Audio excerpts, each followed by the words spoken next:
वाक़िया कंदासीं। अमेरिका ऐं ईरान विच में ॻाल्हियूं बिना नतीजे ख़त्म थी वियूं आहिनि। धुरियूं कंहिं नतीजे ते पहुची न सघियूं। अमरीकी वफ़द नायब सदर जेडी वेंस जी क़यादत में वाशिंगटन वापसि रवानो थी वियो आहे। नायब वज़ीर आज़म इसहाक़ डार, गैर वज़ीर मोहसिन नक़वी ऐं फील्ड मार्शल सैयद आसिम मुनीर अमरीकी वफ़द खे अलविदा कयो। अमरीकी नायब सदर जेडी वेंस चयो आहे त असां नेक नियतीअ सां ॻाल्हियुनि में शरीक थियासीं। असां ईरान खे पंहिंजी रेड लाइन ॿुधाई। ईरान एटमी हथियार तां हथ खणण लाइ तयारु न आहे। मीडिया सां ॻाल्हाईंदे जेडी वेंस वधीक चयो आहे त ईरान खे हिकु हतमी ऐं बहितरीन आछ ॾेई वापसि वञी रहिया आहियूं। ॾिसूं था त ईरान उन खे क़बूल करे थो या न। वज़ीर आज़म शहबाज शरीफ़ ऐं फील्ड मार्शल सैयद आसिम मुनीर जा थोराईंदा आहियूं।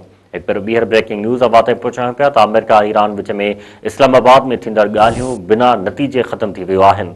धुरियूं कंहिं नतीजे ते पहुची न सघियूं।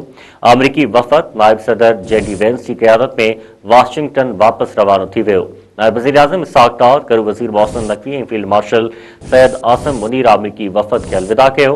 अमरीकी नायब सदर जेडी वेंस चयो आहे त असां नेक नियतीअ सां ॻाल्हियुनि में शरीक थियासीं।